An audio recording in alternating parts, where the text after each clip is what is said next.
Thank you so much for listening to the KJNA Podcast. You can email us at kjnapodcast@gmail.com.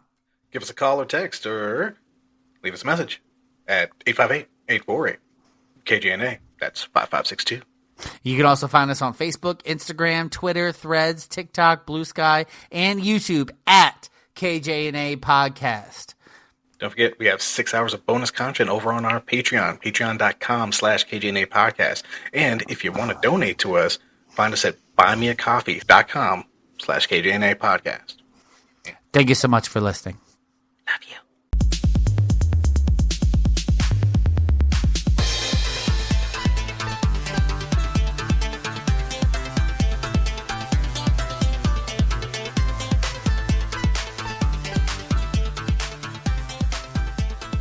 Don't worry, we don't do shit. We don't prepare. We don't have any sort of way. We might ask you to tell us what you do, but other than that, this is all bullshit. Sure. Right on. Yeah. Don't feel pressured to be any way. Did you drop your dog? No, he came this way, and then he jauntily left this way. Jauntily, very jauntily. How jaunty? Oh, yes. He's a German Shepherd. Of course he's jaunty. He's jaunty and a half. He's jaunty. So, Griffin, if you talk to us on the socials, that means you're talking to him on the socials because I don't do that shit. Fair enough. He is the glorious person who does all of that. So, it's glorious because I sure as shit, I'd have an aneurysm.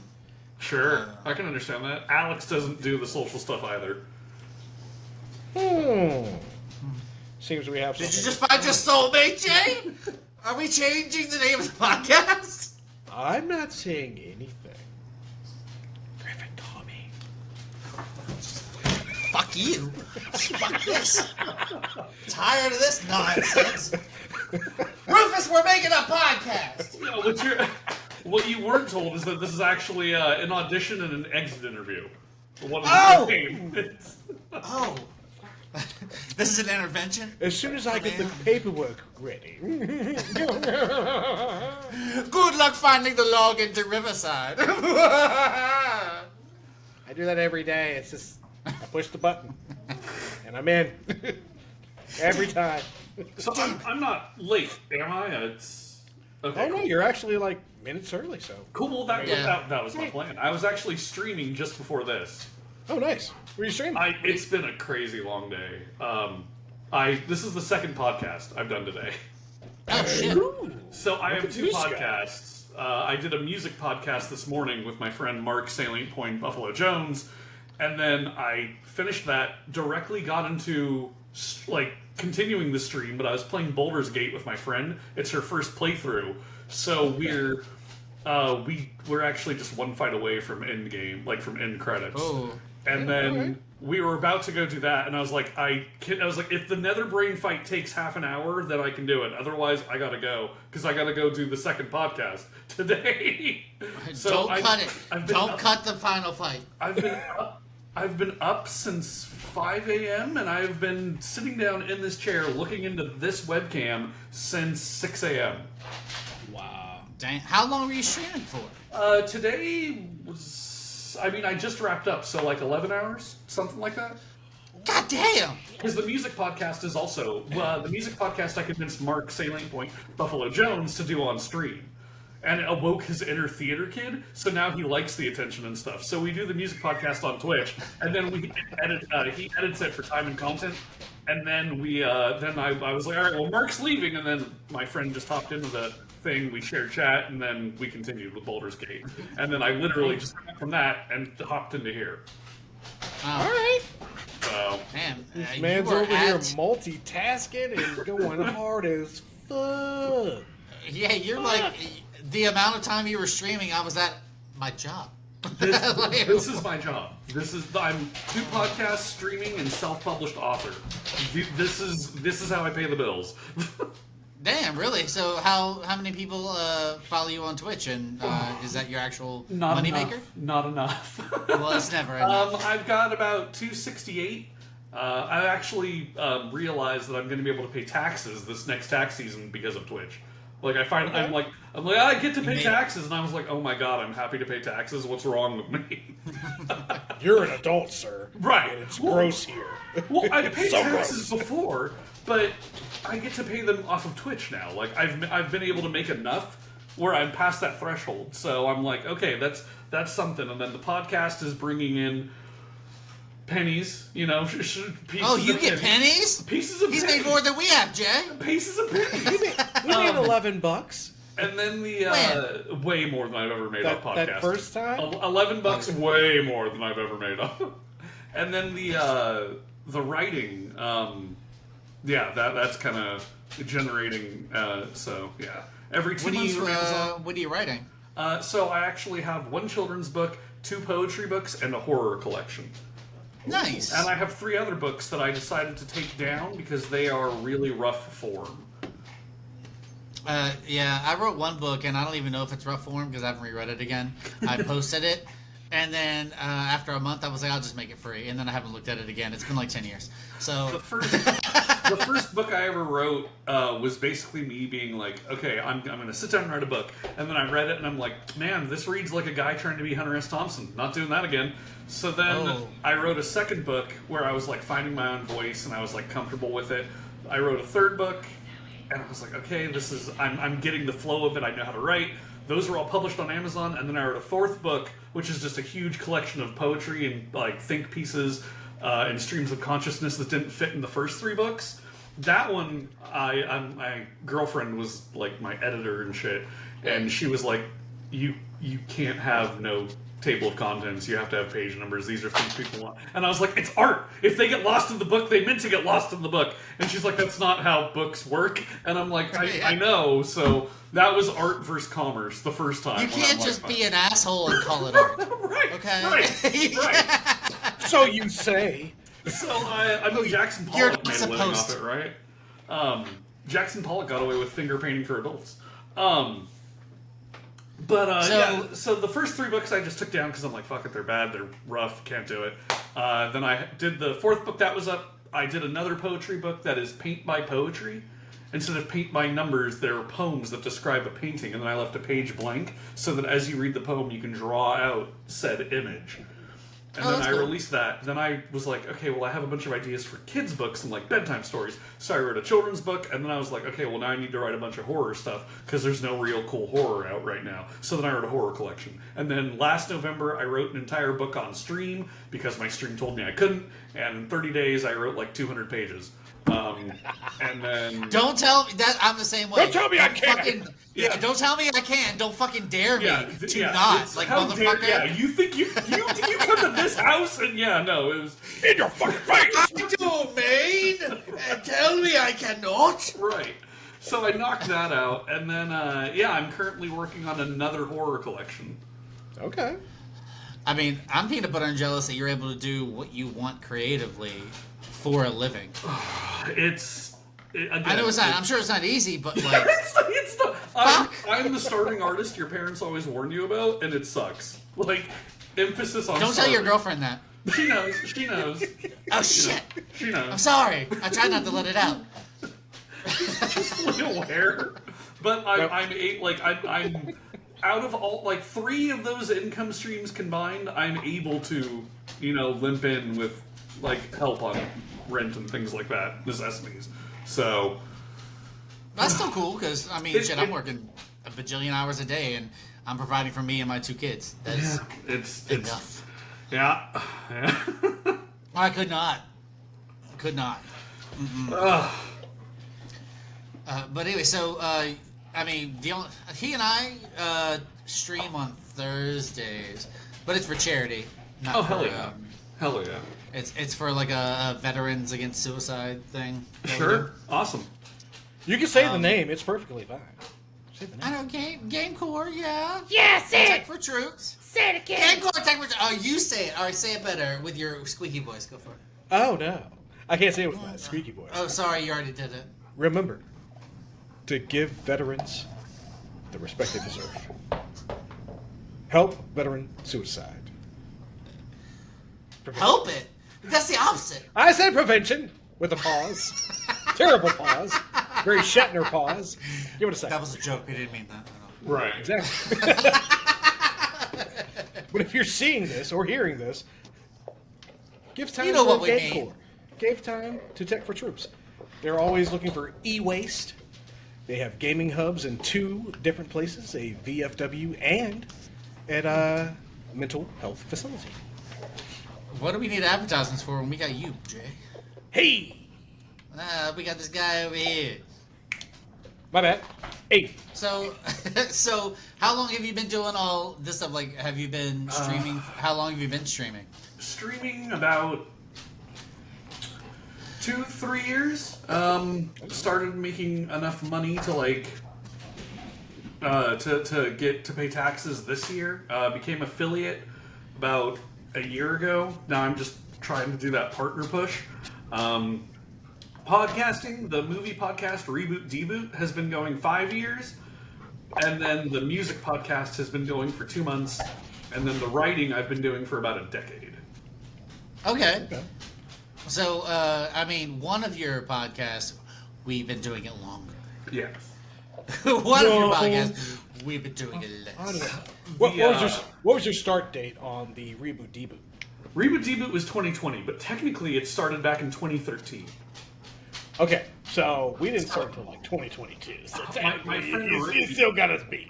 My friend Ricky came to me and he said, "Hey, we should make a podcast." And I said, "Okay, about what?" He said, "Well, we should drink and talk about movies, and we'll call it Buzzed Critics, because critics create a buzz, and we'll be buzzed, and we'll be buzzed critics." So we did that. We released it on YouTube, and it was really bad quality. Him and I were sat on my bed in like a too small camera space. We're both chugging 40s as we're just talking like movies or like vinyl, right? So we did a few episodes of that, and then Ricky moved away. Then a few years later, my friend Jorge and I started doing Buzz Critics, because I took the idea, and I'm like, "Hey, Jorge, do you want to be on Buzz Critics?" So then we did a few of those. We did Magnificent Seven. We were in like Jorge's house now on a couch, and we had a better camera. That was cool. Then Jorge moved, and I left California for Texas. And then 2020, I wanted to get back into podcasting. So my friend Alex and I were talking, and I'm like, "Well, let's resurrect Buzz Critics." And he's like, "I don't know, just drink and talk about movies." I said, "Okay, well, let's focus the idea. We'll cut out the drinking, because we can't get tanked and then be professional while we try to bring up Says who? shit like that." We've been doing it for 3 years, sir. I was like, "What's the?" I was like, "We need a point." So I was like, "Okay, we should do like movies and their remakes and like rebooted franchises." And Alex said remake, more like, or he said reboot, more like deboot, and we just hit the ground running with that. Yeah, it works. I mean, that was him and I, really. Like, I was crashing at his place for a while, and I was like, you know what we should do? Whatever, yeah. You know, we should do what everyone else does. Well, like, it was like Yeah. COVID times. Yeah. But he Yeah. and I would sit on the couch and talk for like hours. And Yeah, it was like, literally. you know, it's really easy. Yeah. We could totally do this. It's easy if you. So if you have the ability to have a co-host, it's easy if you and the co-host gel, right? Yeah. Like it's easy if you gel, and then it's easy if you're passionate and knowledgeable about the things that you're talking about. Oh. I can be passionate about anything. He's the one with the knowledge. But that works, right? Hurrah! That works. because And, he's once you- passionate too. Because that's the whole reason we wanted to start one, was because he was super into anime. And I was kind of like, man, I can take it or leave it. And I was like, how funny would it be if we did a podcast and you being like, oh, I love this anime, and you'd be like, man, it's okay. And then you getting pissed off about it. That would be awesome. Can I?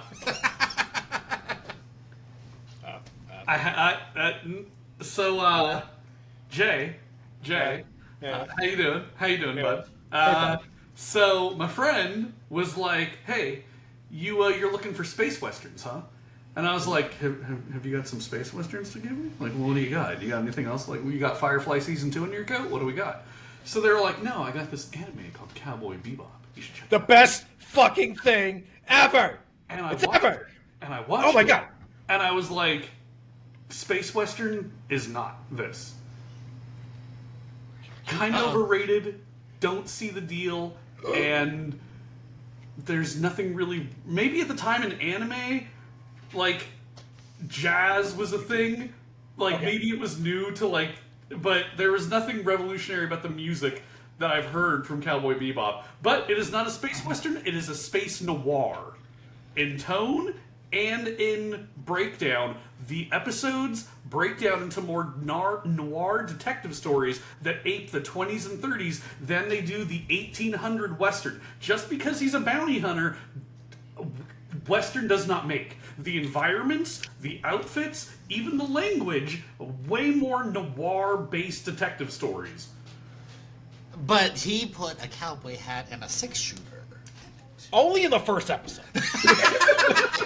I'm just kidding. This is not my discussion, please. Only the first. Okay. I will give you that because from the perspective of said character like Jet Black, who is a former detective and really runs a lot of the show from a narrative perspective, yes. Even Spike's story, you have to, over time, figure it out from a detective's kind of perspective, because you're like, okay, what did he do? Yeah. Why is he like this? Where are all the people that he knew? Until you get to meet fucking Vicious. And you're like, oh shit. Every time you see Vicious. Oh shit. And it does not play like a Western. It plays like, more like Devil May Cry. Which had noir themes. Correct. It had, yeah. So I was told, I got into it. I was okay, I'm not huge into anime, don't really like anime, but if it's space western, I'll bite. Because I like space western, and that is a real niche genre to try and find. That's how I got tricked into watching Howl's Moving Castle. My friend was like, you're looking for steampunk stuff, right? Watch Howl's Moving Castle. It's steampunk. And then I sat there fucking seething the entire time because there was no steampunk. And I'm like, I hate Christian Bale now because he made me waste my time on this fucking cartoon. I was so angry. It was good. That movie was good. Hold on. I will say angry. that the castle itself is steampunk-ish, but with magical ties. The problem I had was Billy Crystal playing the freaking living flame. I was like, no. I was like, Billy Crystal's relevant again? I haven't thought about him since Throw Mama from the Train or Princess Bride, but, you know, good for you, Billy. I guess you're getting work. No. We, Kevin, who did you think should have played Calcifer? There we go. Brain. Me? Yeah. What? Okay. Okay. Or Jack Black, maybe? That'd have been fun. Not more Jack I'd have been Black fine with work. Robin Williams. You stop it! Don't you talk to say the name of Jack Black and me? Oh, no, I was saying that even Jack Black. I'd have been fine with Robin Williams playing freaking Calcifer. Oh, that would have been good. It would have been more emotive. Could have been. Yeah. I mean, he could have gone Jim Carrey. He could have gone. Might have been a little too over the top with Jim Carrey. I feel like Robin Williams hits a Robin Williams. good midpoint between. I feel like Robin Obnoxious Williams is and too Disney cartoony. Yeah. Like Disney cartoony, whereas how, like, even though I don't like That's only because he played. But remember that he was in Aladdin, and at the time, Disney had distribution rights for Ghibli stuff. Ghibli, my bad. Yes. Here we go again. Well, it's just I don't like. Okay, who would play the talking fire? Like. I didn't think on that. At the time of its release. Right. That's the issue. Right. What about And like? what time frame we talking here? It was When was it released? I want to say late 90s, early 2000s. Was that a late 90s thing? Late 90s, early 2000s. I feel like it's a late 90s thing because that style was around then. 2004. That's like Early 2004. Okay. Yes. Okay, 2004. So, I was fresh out of high school.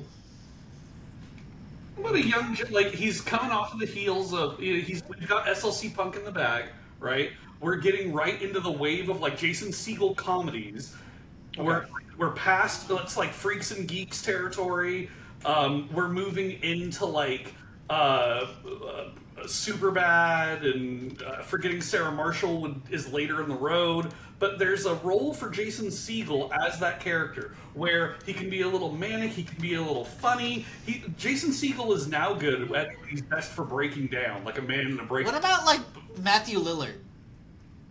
Sure, Matthew Lillard would have been good too. He can pull out some voices, and he could get like a serious.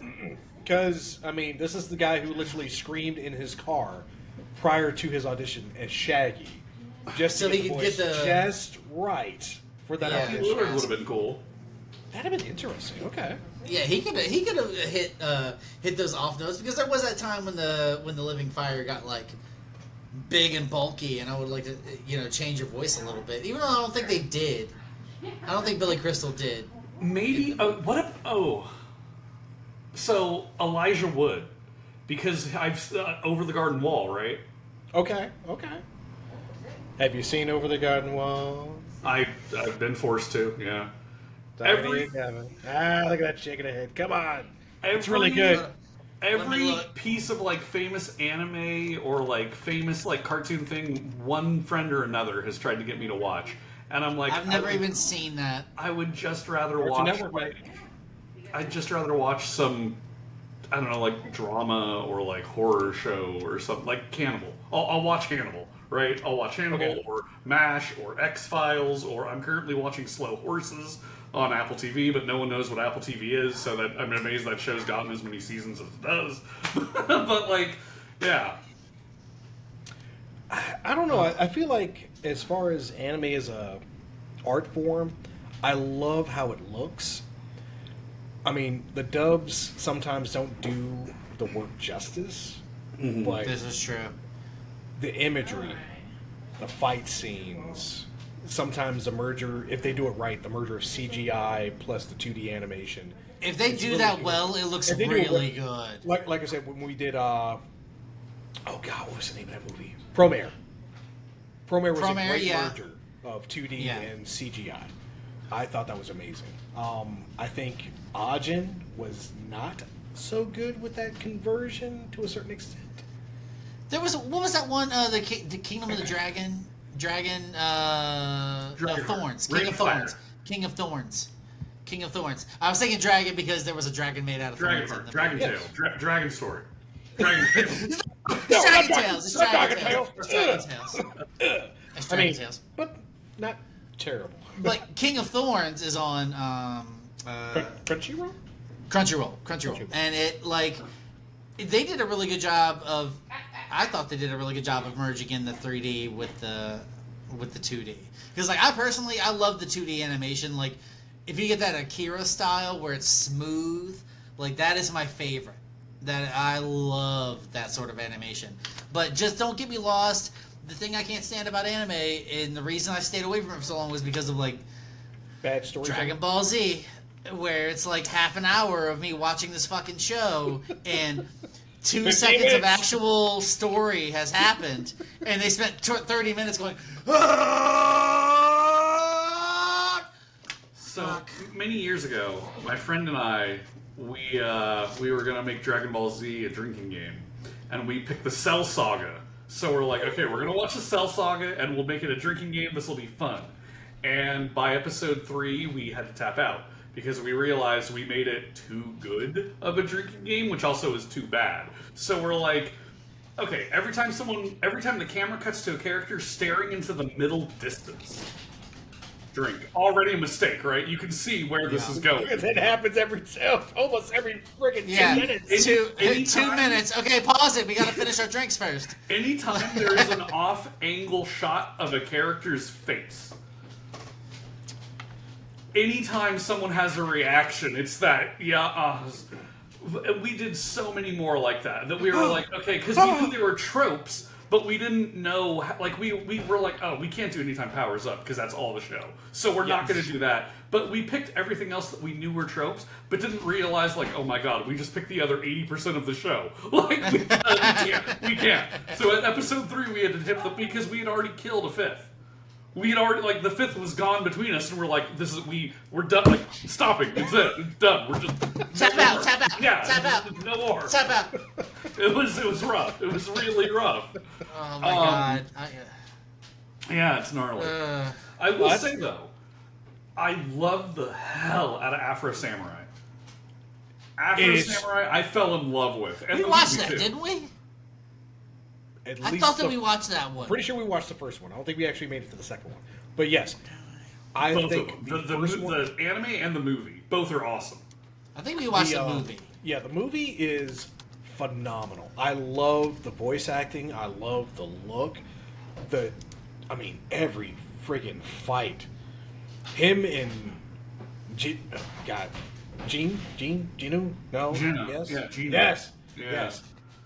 Like, bro, the teddy head. Oh my god. Okay, yes. And then the backstory. The Terminator, I was like, bro, this is so fucking hardcore. So hardcore. Yeah. Okay, yeah, I remember the movie. We watched the movie. We did not watch the series, but we did watch the movie. Oh, the series leads up to the movie. Well, we were doing movie reviews at the time. Okay. Yes. Exactly. So Yeah, the series, it's only like 6 episodes. Yeah. 6 or 8 episodes. But yeah, that leads up to the movie. Like, by the time the movie rolls around, Afro, he's already retired. But in the show, you see him in his peak. Yeah. So It's solid. yeah. Really So nice. what we did was the series was condensed into like a movie, and then they put that out, and then we watched that. I've seen both. You watched I've seen both Resurrection. parts. Yeah, I've seen both parts. Yeah. That has like, Lucy Liu is the main villain. Right. Sure. quote unquote. Yeah, sure. Right. Yeah. First part had Ron Perlman as the main villain. It was so good. Basically, Crazy cast. I am Inigo Montoya. You killed my father. Prepare to die. That is literally Afro Samurai. It's so good. But like, but he's only, to be fair, he's only going after one guy, right? It's Just one guy. Everyone else is like everyone. It's the headbands. Everyone else Yeah. sees the headband and they're like, "I want that." And it's Yeah. like, just let the man go to the mountain.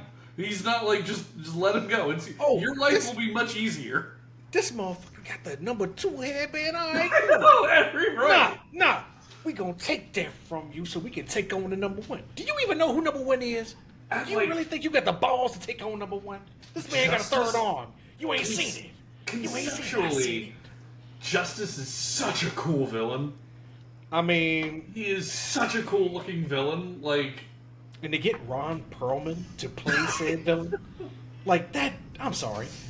That man is on par with Clancy Brown as far as voices. I'm like, Yeah. those two in a show together would be insane. I want to see a buddy comedy with them.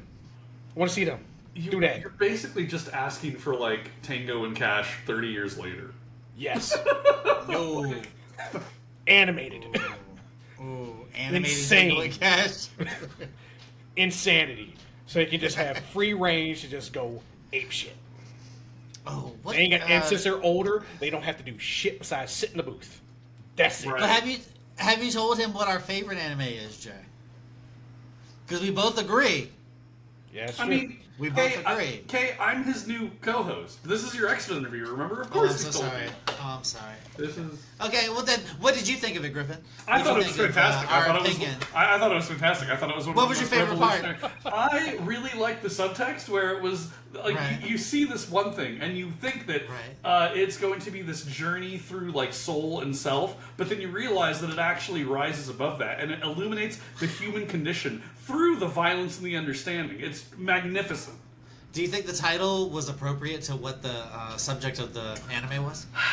I mean, I think that's the subjective part, right? Like, it's up to us to decide, really. Like, individually. I think that you get what you want out of it is what you can take from it.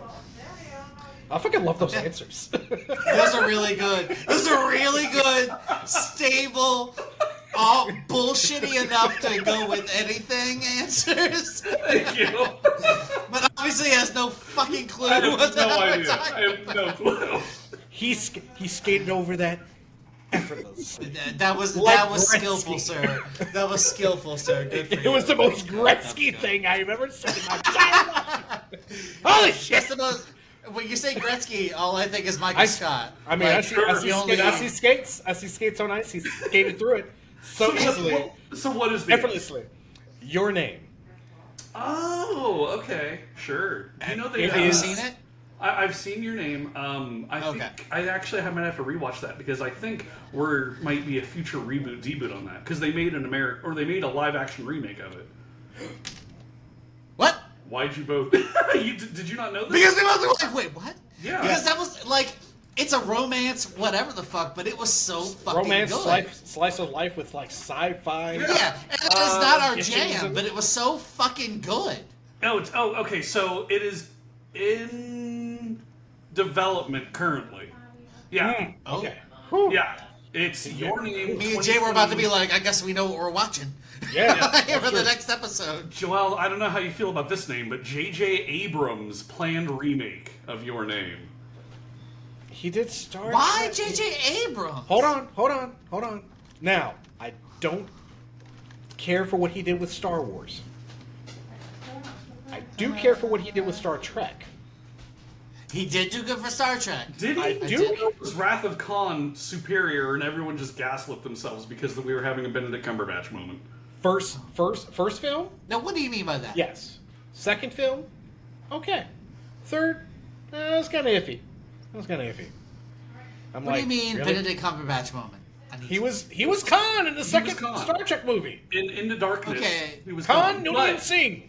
But it was weird because there was no connection to Khan in those movies. It was like it was a movie that was trying to cosplay as Star Trek, and like when he turned around, he's like, "My name's Khan," and the camera hit. It's like, and that has no bearing unless you've seen the episode or the movie.